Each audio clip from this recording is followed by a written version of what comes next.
Yeah, g'day guys, it's me again. Going to explain Gunbower and my actual living off the land sort of deal. Alright, actually, I don't know if I've showed you, but this is what I look like under the tent. Right, now this setup I've got here, it's a little bit smaller, but that is the actual setup I had at Gunbower to keep my gear dry.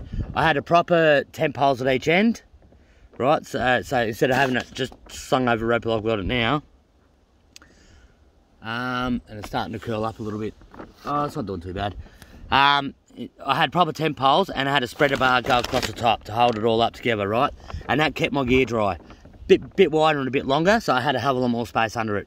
And that actually kept my gear dry during the storms that I had. So I've got a sore finger. I put my hand down in a little bit of my canoe and got in between my nail, under my nails, with something really sharp. So it's really sore. So yeah, that's the gear. This is the setup I had for my gear, right? Inside my tent, so I had an RV5. Look it up, really good tent. Very easy to set up. It lasted the whole thing. I was able to sell it. I used that pretty much for 4 months straight. So I was able to sell that for. I only got $300 for it, but that's all I asked for it. I didn't, no haggling. The guy that wanted an RV4 anyway. So I figured I'll go half that price roughly. So yeah, so I went 300. Now he sat there and I could have gotten a lot more for it.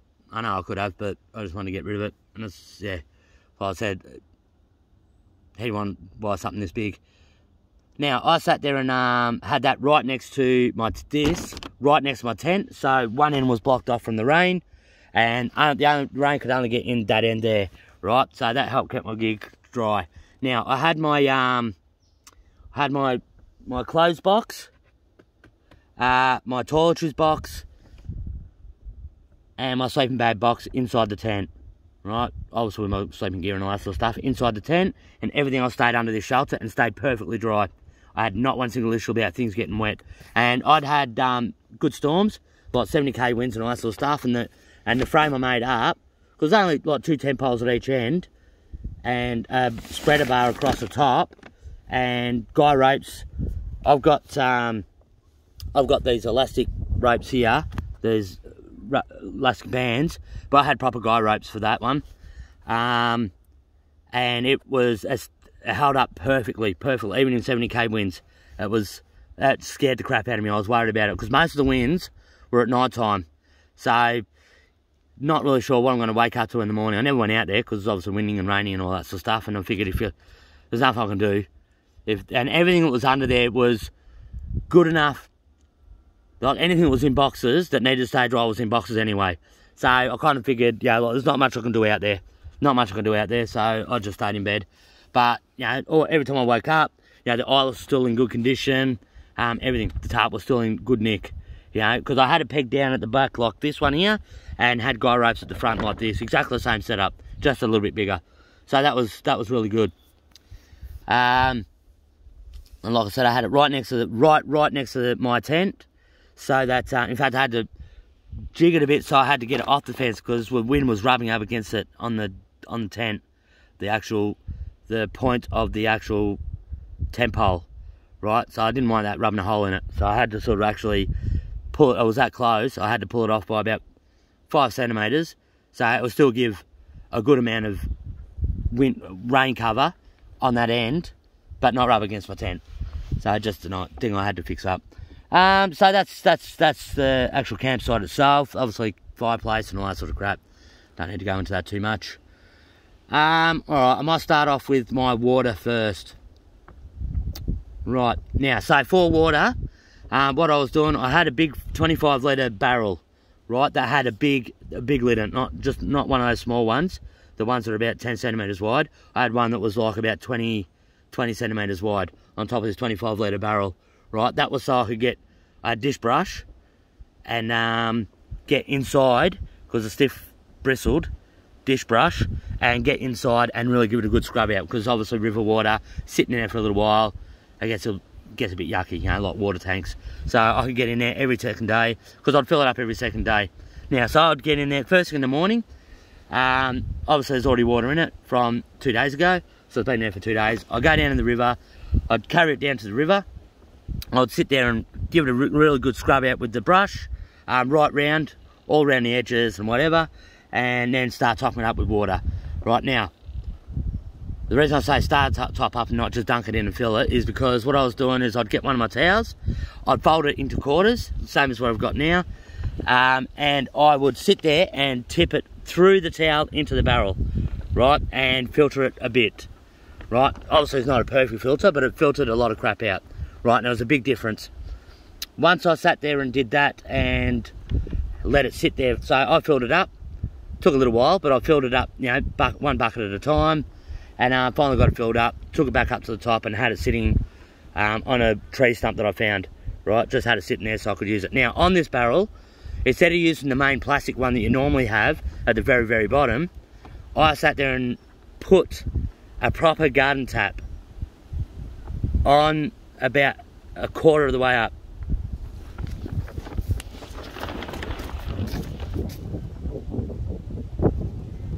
Oh, that's just the wind.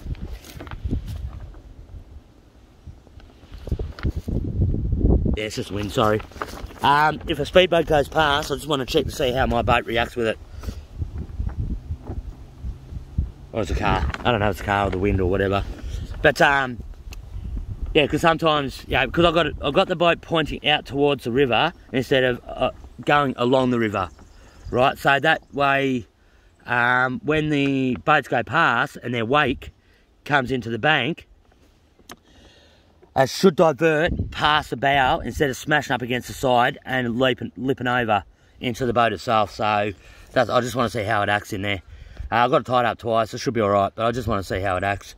I might need to fix it up so I don't get heaps of water in there again. I've got to clean it out, I haven't been able to clean it out yet.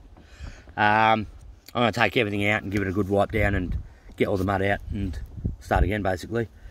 That means I won't have to do as much down the other end when I want to try and sell it. Now, I sat there and water, so I'd filter it through the towel, right? Now, I'd take it back up, leave it on the tree stump, and I'd go fishing, right? So, and then come back a little bit later and start using that water. Now, I had to tap about 25 centimetres up, about a quarter of the way up the barrel. And so what would happen was, anything's going to float would float, anything's going to sink would settle down to the bottom. And because obviously with the water, with the current, yeah, you've got dirt and muck and everything like that swirling around. So you take it straight out the river, it just looks murky, right?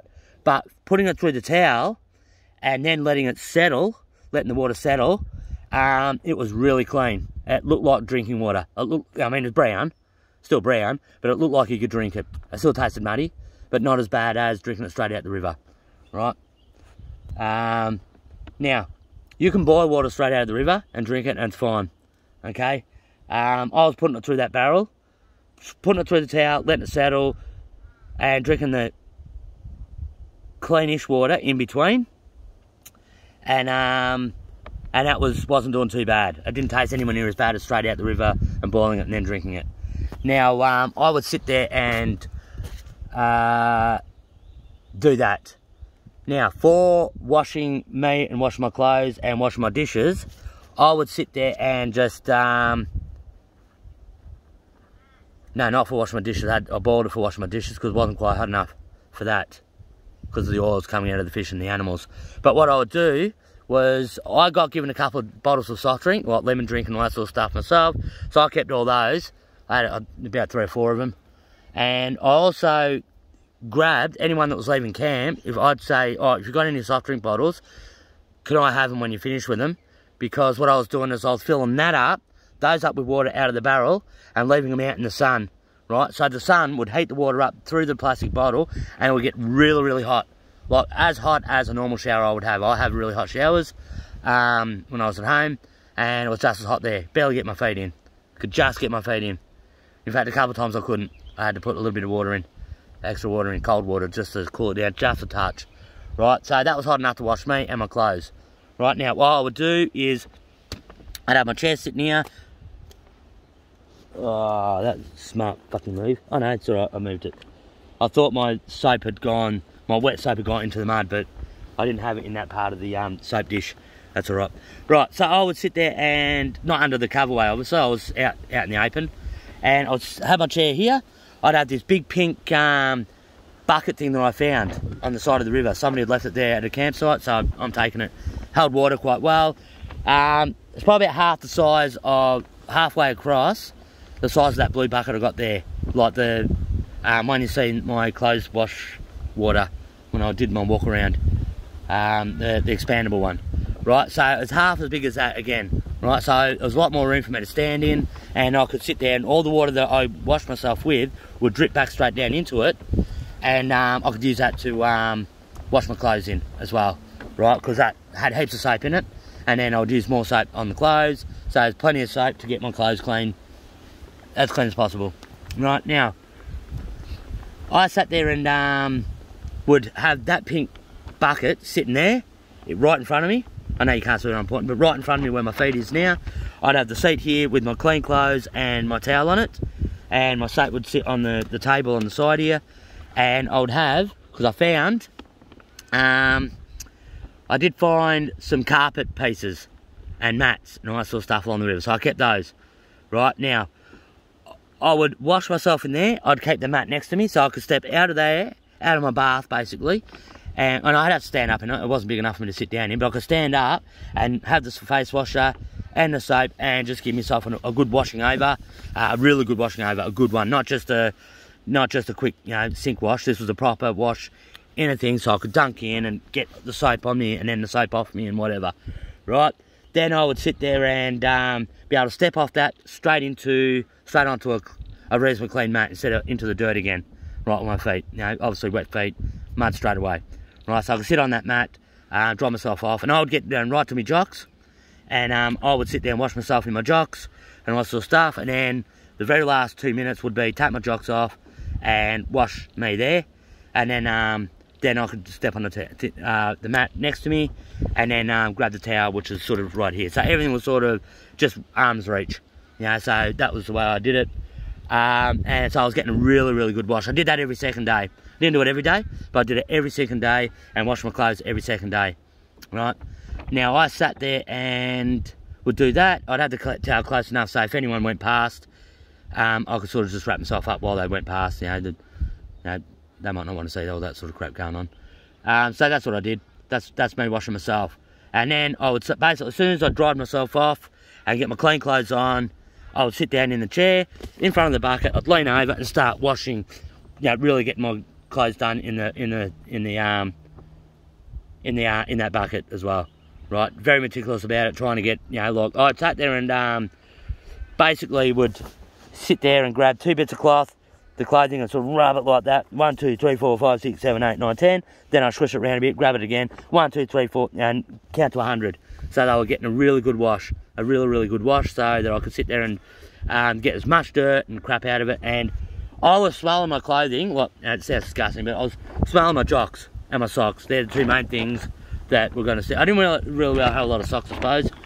I wasn't wearing socks at all, much at all, actually. So it was mainly my jocks that I was smelling. You know, obviously, you know, it's not the best smelling area generally on a person, especially after 2 days. But they, you know, after going through that wash, they were really good, really, really good. So I was very happy with that. Very happy with how that was going, how that was operating, and how it was getting my clothing clean. I figured if my jocks smell okay, everything else is going to be okay. And that's why I did the jocks more than anything else. I did smell the shirts and all that sort of stuff, and the underarm bits of the shirts and all that sort of stuff. And yeah, it was doing all right. So that's how I wash me. That's how I wash my clothes. So I'd leave 10 soft drink bottles out in the sun to get nice and hot. Then I washed my clothes with it, and it was perfect, absolutely perfect. Now, obviously, I had to cook up dinner in my little tin that I showed you, that paint tin. So what I would do, as soon as I finished cooking my dinner, I would sit there and I'd have some of that pot water in a pot out of the barrel, in a pot, and I'd take my dinner off, put that straight on, right, put the lid on it, and be able to get that boiling while I was eating dinner. And I didn't have to come to a rolling boil, it just had to be really hot, right, so I could sort of clean my dishes. Now, I used my soap for washing the dishes as well, right, I had to get the oil off.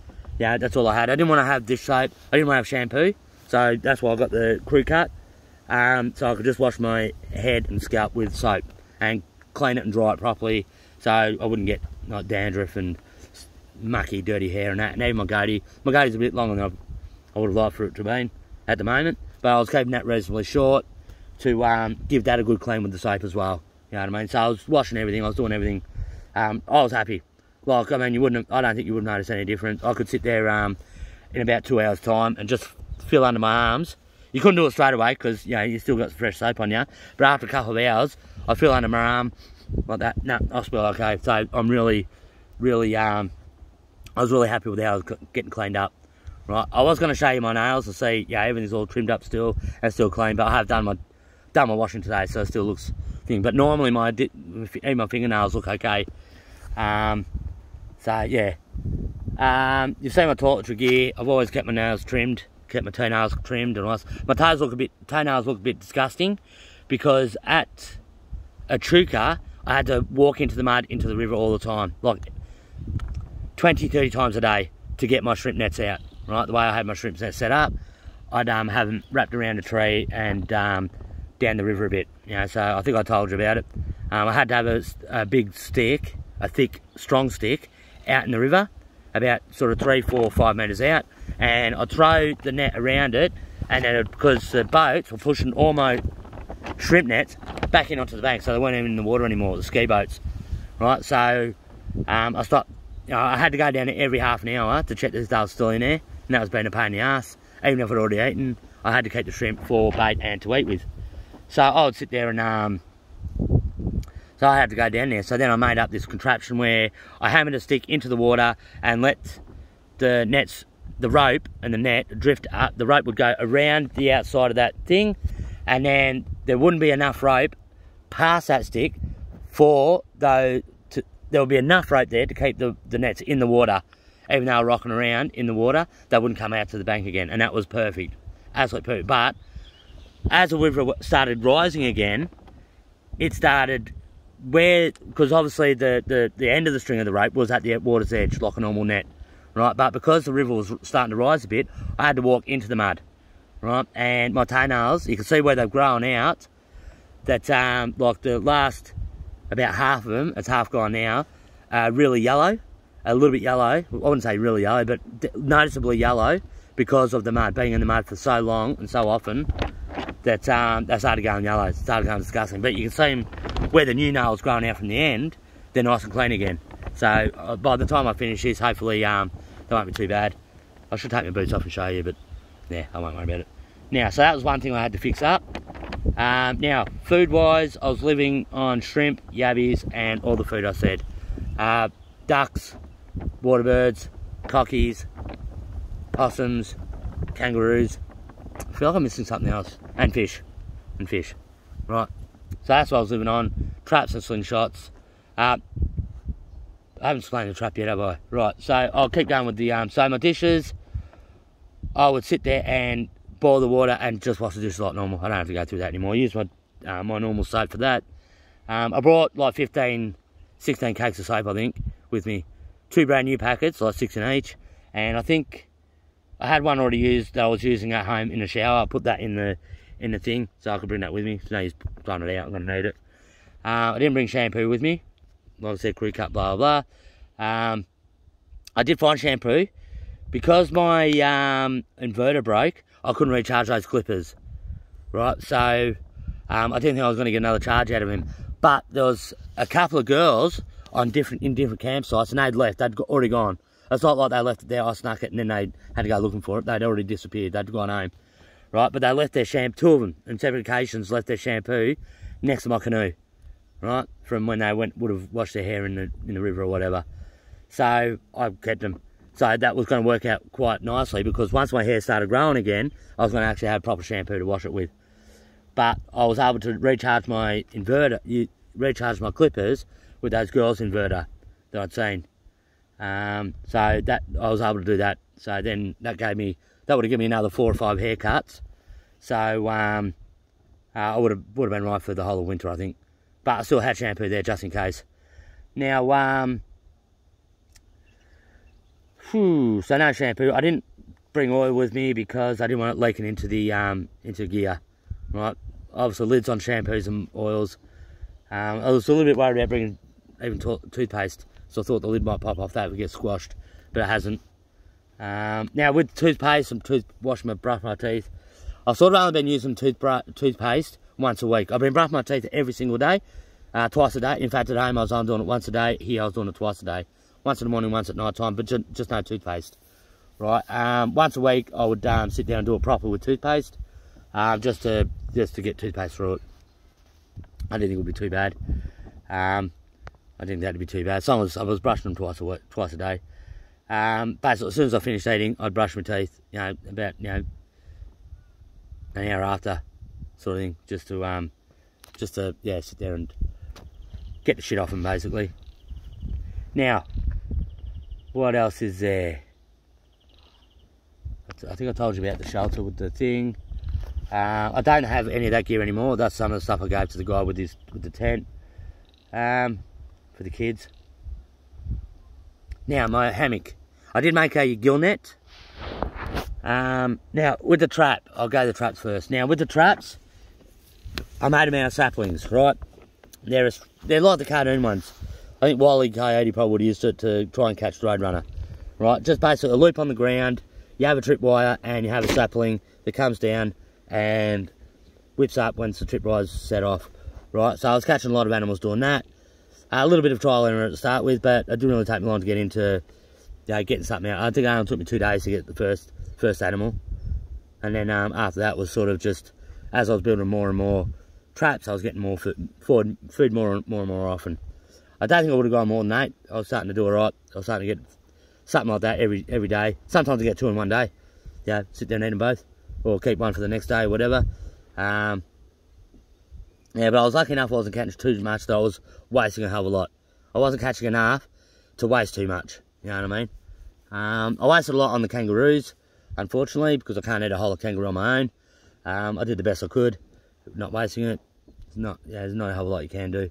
Now, I would sit there and all the birds came from slingshots, and all the animals came from traps, the actual traps themselves. So that was pretty good. Excuse me. Got a good night's sleep last night, don't know why I'm tired. Now, I sat there and, well, I was going to say something else then. Lost my train of thought. Oh yeah, gill net. Now, I had made a gill net up, right? I'd probably gotten about, probably about 2/3, 3/4 of the way through it, and then decided not to use it because I was catching undersized fish and eating them.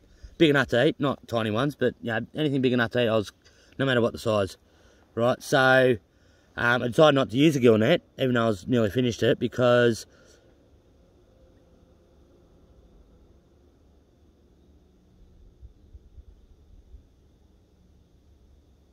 that's a boat.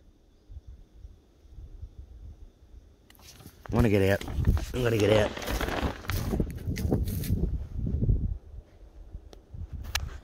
Is it a boat? I just want to see how my canoe acts with a boat going past. The way I've got it sitting. Nah, I think it's a car. I think it's a car over the other side. Sounds really loud though. Sounds really, really loud, like a V8 or something. I think there's a freeway up there maybe. I don't know. Doesn't matter. Doesn't matter. Alright. So I got rid of the gill net idea because I was already eating undersized fish and taking undersized fish, with native fish and that, trying to look after them a bit. It does sound like a boat. It doesn't matter. If it gets closer, I don't think it is a boat.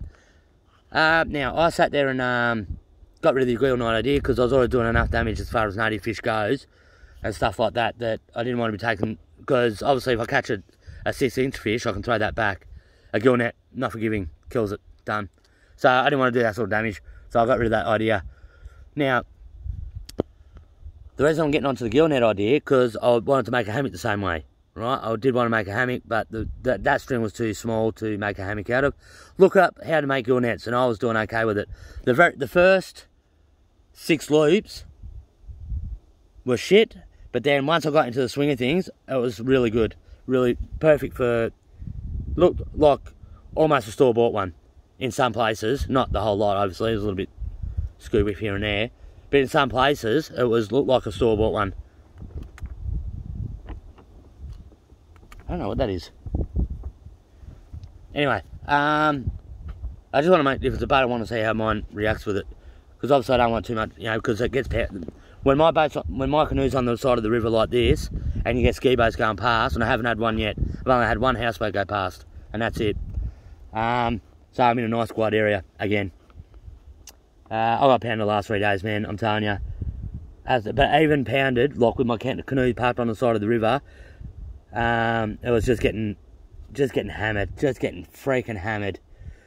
Yeah, anyway, so I decided to make a hammock up, right, because my back was getting really, really sore lying on the ground, and I didn't really want to go to bed and go to sleep, but this chair's not comfortable enough to sort of have a snooze in, right, try and sit back and really relax, like, you know, you have your afternoon nap like I used to at home.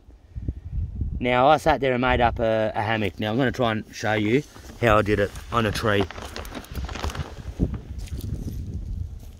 Maybe there's a boat up the other end.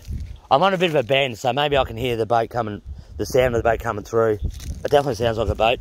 Now you'll hear that is only about 1.5 feet wide, right? So that one there is about 1.5 feet wide. This is about 2-3 feet wide. You imagine one about 2 feet wide, 1.5 feet wide, or 2 feet wide, or whatever. And there's one. They were about 3 metres apart, right? About three metres apart. There was one tree there, and there was another tree sort of about 3 metres that way. Right, now what I did was I cut down another tree that was about sort of 6 or 8 inches thick, right? And I'd sat there and had it in 2-3 metre lengths, right? So I could basically got 2 logs that are about 1 foot high, so 4 of them, about 1 foot high off the ground. And you got to imagine it was the tree was a little bit straighter than this, but it was only about 1 foot wide. So I was able to tie those to there, right? Tie those logs about there, about 1 foot up, and then I could sit my long logs on top of there, and they would go from one tree to another. And I did that at both ends, and I was able to use one length of rope at each end to bind all that together, and use the actual tree as a structure to actually hold it up straight and keep it up straight without actually having a decent joints and whatever. So it worked freaking perfect, right? Now, on these, and it might get a little bit confusing, I don't know. I hope you understand that. So basically I made a bed frame and used the actual tree to hold that bed frame up, right? That's what I did, right? Now, I had a 50 metre length of poly rope, which was the same what I used for the clothesline. I think I showed you my clothesline box in my gear video and my weekend video, overnight video.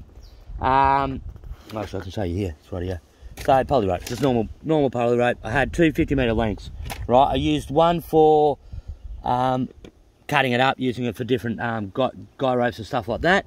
And I had another full 150, and plus actually using it to tie around the tree, right? To tie those 1 foot logs. So the 1 foot logs were the legs, and obviously the bars were the sides, right? And the tree held it all up and together, right? Without it, so it wouldn't fall over, either sideways or backwards or forwards. It literally done to 6 weeks of me using it as a bed, right?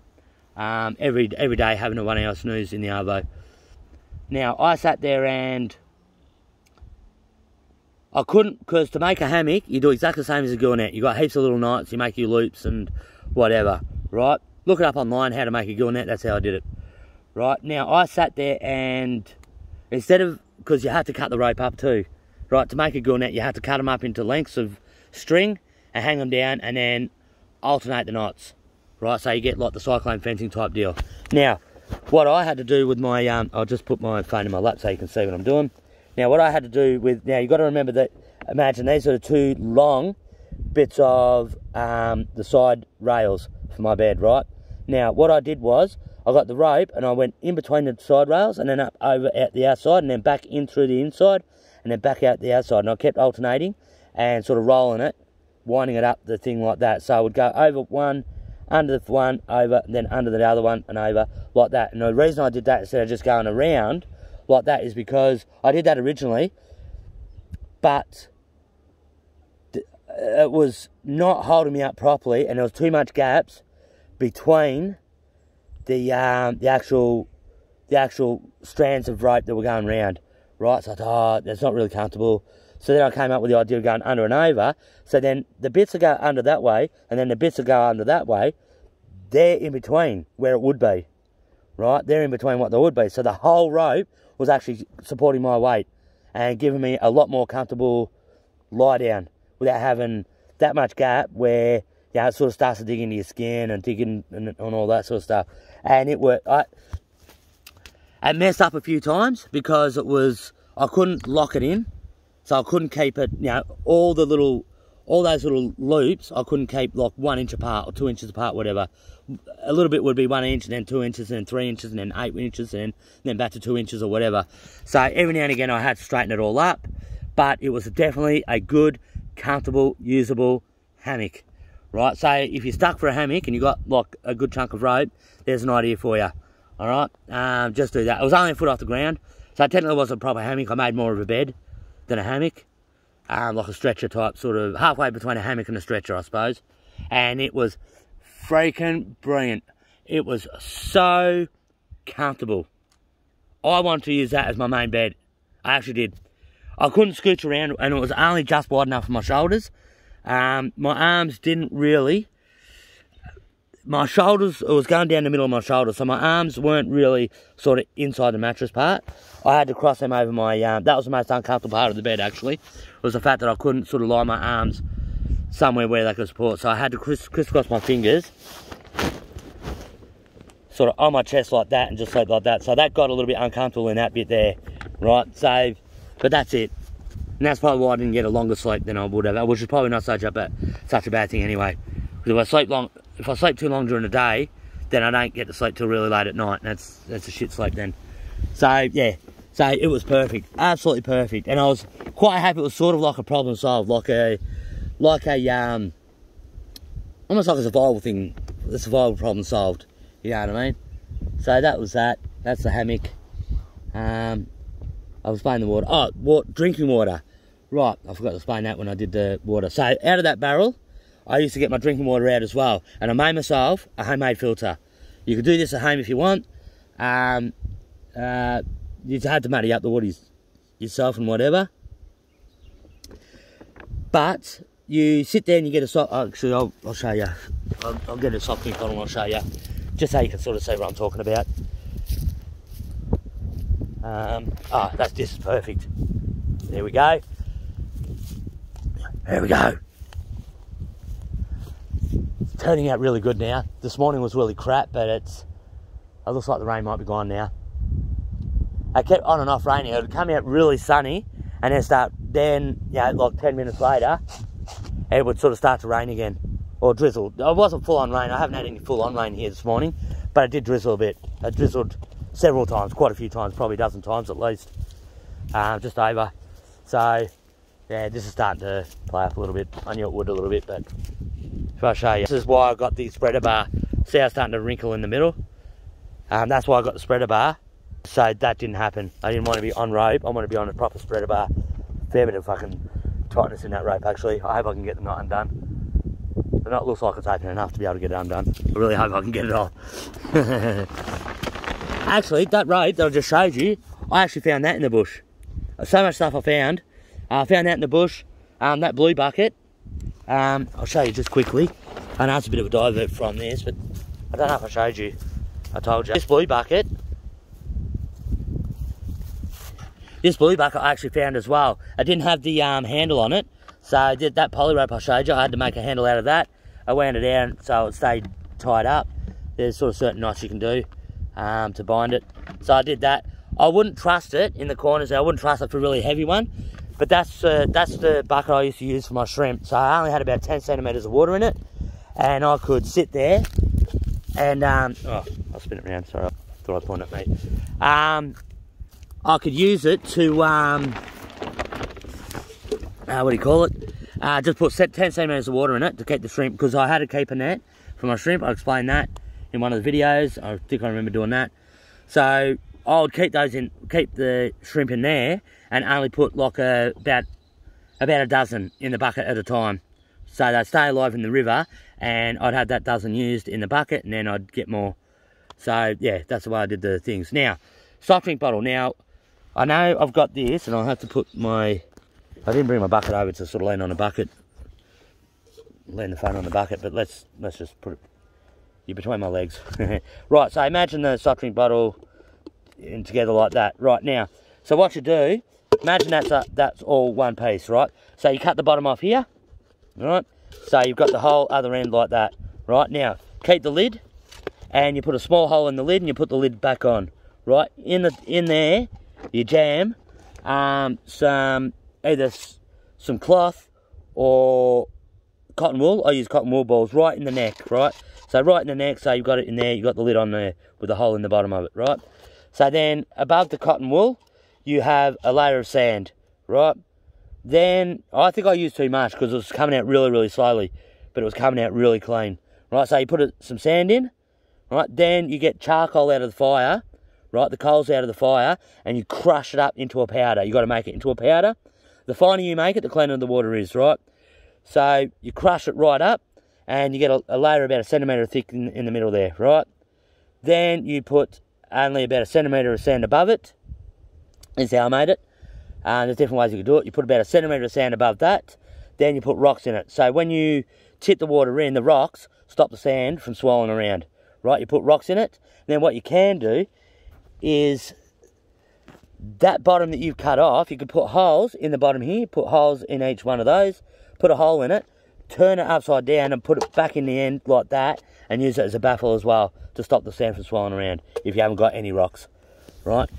And you can use any old water bottle, soft drink bottle. This is just what I use. I made 2 of them, and obviously, yeah. So you imagine that's up here, right? So it's a lot bigger. So you got sand, charcoal, sand, then the whole top's open, and you just tip the water in the top, and it filters through and drips out the bottom, right? And that's how I made it, right? I made 2 of them.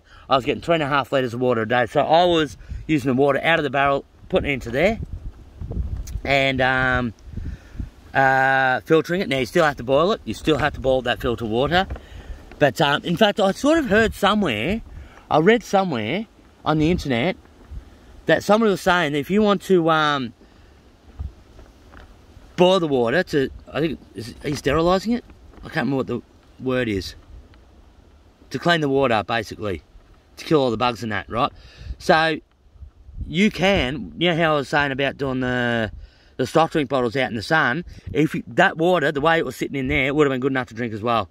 As an emergency, I wouldn't do it, just normal, even for me as being on a campsite. But in an emergency, that'll do it enough that there's a good chance you won't get nothing. I don't know if it's a perfect option compared to boiling, but it's a very good option.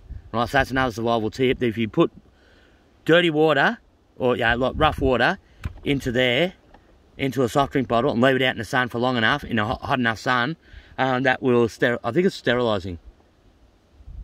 It's not the word I'm thinking of, I don't think it is. But anyway, so that's it. But so you still got to boil the water to clean the water off. So you filter it, clean it, boil it, and that was my morning task. Once the water was, settled in the barrel, I would sit there and start, and I would top the filters up anyway. I would keep the filters topped up with water, and I'd boil that filtered water once a day, right? And that gave me 3.5 litres. It was nearly not quite 3 full soft drink bottles of fresh water, and that was, and I was drinking that every day. It was quite a hot gig out there, being outside all the time. You can't hide from the heat at all, right? You can be in the shade and be a bit cooler, or you can be in the water, but you still got the sun beating down on you. You cannot hide from it. So very tough. I tried to do the umbrella thing a couple of times while I was down fishing, but it's just annoying. I was going to make up a little frame to hold the umbrella above me, like a proper beach umbrella, but I didn't get around to doing that. So I filtered that water, then boiled it, and then put it into the soft drink bottles, and that didn't go into the sun. Once it was in the once I'd boiled it, so I filter it, boil it, and that was just like tap water. I am telling you, I did actual comparisons, because I got given tap water. Some people that left camp, they said, "Oh, do you want some fresh water?" I went, "Oh yeah. I'll top up my barrels I've got," because I had the big blue, the square blue barrel, the 10 litre one. I didn't have the white one at that stage. I had the blue one. So I'll top that up with fresh water. And, oh no, I topped up both with fresh water, actually, sorry. I topped both my big barrel and my small barrel with fresh water, so I had 35 litres of water. That lasted me, like 2 or 3 weeks. Then I had to go back to filtering my water again. But it tastes like tap water. I did comparisons of out the barrel. I did comparisons from straight out the river and out the barrel, and you could taste the difference between straight out the river and straight out the barrel, both boiled. You could taste the difference. The barrel one was still definitely muddy, definitely a muddy taste in it, but nowhere near as bad as straight out the river, right? After it going through the towel and having the crap settle down to the bottom, and I'm getting the fresh water in between from that tap. Now, and then I sat there and tested my filtered water and boiled water, filtered and boiled water, compared to the tap water the guys had given me, which they brought in from town in their 20-litre barrels. I tested those two against each other, and no difference whatsoever. Now, at Echuca, the filtered water looked and tasted like tap water. In Gunbower, it tasted like tap water, but it still had a bit of a yellowy tinge to it. Just a slight discolour to it. But it still tasted like tap water. You just could not taste any muddiness whatsoever. Absolutely whatsoever. And I actually did the taste test on camera. I actually did the taste test on camera of the filtered water. It was one of the videos I did, was to test it on camera. And it's one of the videos I had to delete. What else is there?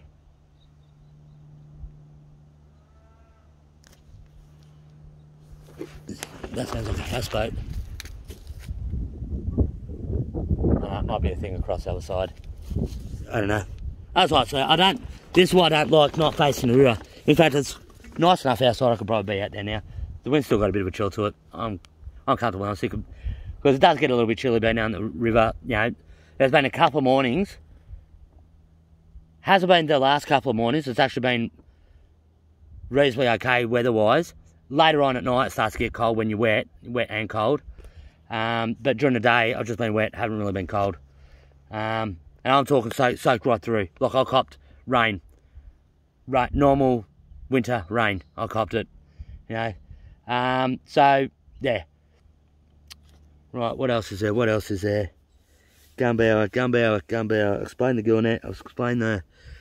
Give me 2 seconds. I might pause it and have a think.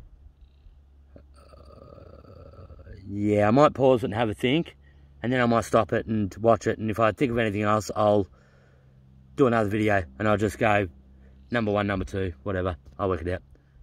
I'll be back. I can't think of anything else. Not off the top of my head. I'd have to watch it and see what I've explained, and I might have to add some more to the end of it. I'm going to watch this video. I'll get my phone recharging. It's down to 29%, 28% or something. So I'll get it charged up again. It's starting to turn into a really nice day now. I'll show you outside now. In fact, it's actually gotten so nice that my t-shirt and singlet are actually dry now.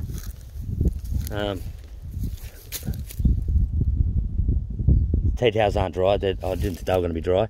But my singlet's actually warm and dry. T-shirt's dry. I think it's just the collar will be wet still. Yeah, the collar's still wet. But everything else is dry. What else have we got? I can see my pants are still wet in the bottom half. I don't know if you can see the difference in the colour flapping around. So they're definitely still going to be wet.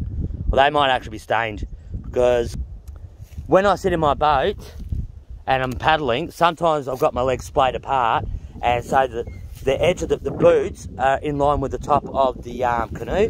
So I'll just get out in the sun. So as the water lifts over the top of the boat, it goes straight into my boot.